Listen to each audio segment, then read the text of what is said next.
Well, my name is Rebecca. I'm an MA student at Western, and this presentation is part of my master's research project. After working with refugees and international students for many years, and having been an international student myself, this study comes from You observing. know that you're not sharing your screen. Nope, Done on purpose. No, you should share your screen. it showed that I'm sharing here. But here. What about now? No, we don't see it. Because it tells me that you're screen sharing. You have to do duplicate again. You might need to choose like a different screen at the top, like I did at first. No? We are on duplicate. We should see the same screen. Stop sharing the one. Stop sharing? Yeah. Yep. No. Yeah. Yes. Okay. Impact Perfect. of changes. Yeah. Yep. Yep. That's all good. So as I was saying, this I've been observing changes in immigration policies over the past few years, and also an overall change in the sentiment towards immigration in Canada. So this is what I intend to cover today, just discussing the background of my master research project study, what the problem is, methodological and theoretical framework that I'm going to be using, data collection, data analysis, and conclude.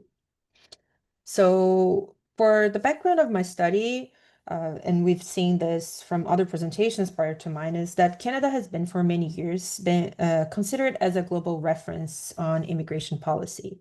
In the 60s, the immigration landscape in Canada started to change as different kinds of immigrants were being accepted into the country with diverse backgrounds. And these changes were for both skill-based immigration and refugee programs. In the increasing presence of immigrants from diverse backgrounds led to radical changes in Canada's ethnical, cultural, and linguistic landscape, which culminated with multiculturalism being institutionalized as a public policy and becoming part of Canada's values reflected in the Charter of Rights and Freedoms. So Canada is a welcoming place for immigrants and people seeking better opportunities, safety, quality of life. And this is especially true in a world that is the stage of multiple conflicts and wars, in which the migratory path might become an individual's only chance to access the bare minimum in terms of safety, basic human rights. And according to a UNHCR report, there has been a 6% increase from 2023 to 2024 in forced displacement numbers. And for refugees and asylum seekers, there are some challenges they face, which are different from usually economic and educational immigration. But what we can see is the common denominator is that there can be linguistic challenges for both of these groups. And then with steep increases in the cost of living, as well as housing and healthcare crisis, Canada's immigration policy has been put under scrutiny by the media, public, and political leaders. And for the first time in 25 years, a survey showed that almost 6 in 10 Canadians believe that the country is accepting too many immigrants. Even though, I mean, this is especially true over after COVID-19 because during the COVID-19 pandemic, the country used skilled immigration to expedite its economic recovery, and then the targets for permanent residents increase exponentially. For example, from 341,000 in 2019 to 437,000 in 2022. So the shifts in sentiment regarding immigration did not come without consequences in policy making and also the overall discourse on the media. immigrants are systematically being blamed by emerging socioeconomic problems and also significant changes in immigration policies with study permit caps, restriction to work permit eligibility criteria, and stricter rules for refugee applications. There, like significant cuts have been reported. For example, 17% decrease in student enrollment in English language programs offered by institutions accredited by Languages Canada. There have been cuts as high as 30% to federally funded language programs, known as LINK programs. And other consequences of these measures have been felt as well. About 600 college programs in Ontario have been suspended or canceled altogether. And then the union that represents college faculty and support staff expects that around 10,000 jobs will be cut. And this indicates one of the largest mass layoffs in Ontario's history. And also, this means longer wait times for newcomers in need of language instruction. And in some centers, I believe this one is from Alberta, there are now over 7,000 newcomers waiting in line for English instruction. So apart from the economic effects, the longer wait times for classes, cuts in language programs present another pressing issue to immigrants and to Canadian society in general, because language acquisition is known to be a key indicator of successful integration. So basically, we are at a conundrum. We still have lots of immigrants in Canada. There's still immigrants coming in and people who are already here, but what are we doing to make sure that immigrants are successfully integrated into society? So then that's when I come up with my research questions. What is the current discourse on immigration in Canada? What is the sentiment, the narrative about immigration? And then how have these changes in narrative impacted language education policy in Canada? And then the reflection that I am trying to propose after answering these two questions is that what courses of action need to be taken to ensure Canada remains true to the values outlined in the Canadian Charter of Rights and Freedoms, which include linguistic and multiculturalism as important value, linguistic rights and multiculturalism as important values to Canadian society. So then, as my colleague Jennifer, using critical discourse analysis, I delineated my theoretical and methodological framework using Fairclaw's dialectical reasoning in 4 steps. So it's important to normatively critique the discourse on immigration, explain this discourse in terms of the features of existing social reality, and explain critique of the social affairs, and also finally advocate for actions to change the existing state of affairs for the better. So I'm just going to skip here because I'm starting to run short on time. So basically for my data collection, I established 2 different criteria, and because this is within a master's research project, so I have to consider the scope.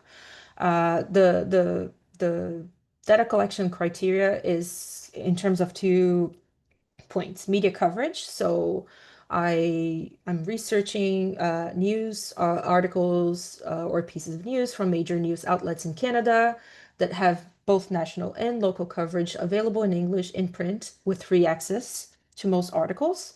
And then this amounts to the following outlets, which are CBC, CTV, Globe and Mail, National Post, and the articles and pieces of news must have been written and published between 2018 and 2025 because of what I mentioned before with pre, during, and post-COVID issues and how they impacted immigration. And then the second group of criteria is in terms of keywords that I'm going to be using. Sorry to intervene, ma'am. You have only 5 minutes to present, then question answer session will be there. Okay, thank you. So the geographic area in terms of Canada, Canadian, Ontario, Alberta, like I said, the decision for Ontario, Alberta, and British Columbia is because those are provinces where English is a mainstream language, and also they get a lot of immigrants every year. Then keywords that describe the populations that I'm looking at, and also keywords that describe the services that I'm going to be analyzing. Um, and then obviously, I'm not going to read all of this or explain that in detail, but this is how the data analysis is going to work with FAIR clause, CDA for dialectical reasoning. And then the first group of questions relates to the normative critique of discourse. And then the second group of questions is in terms of representation. So representations of social events, social actors, modality, and evaluation.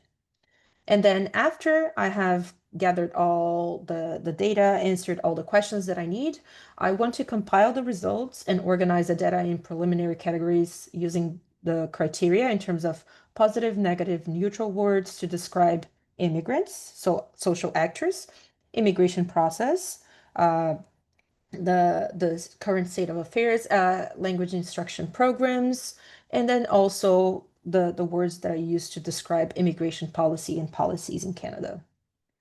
And then this next step would be to analyze and explain the dialectical relationship between these words and phrases that are used to describe these groups and processes and the existing state of affairs.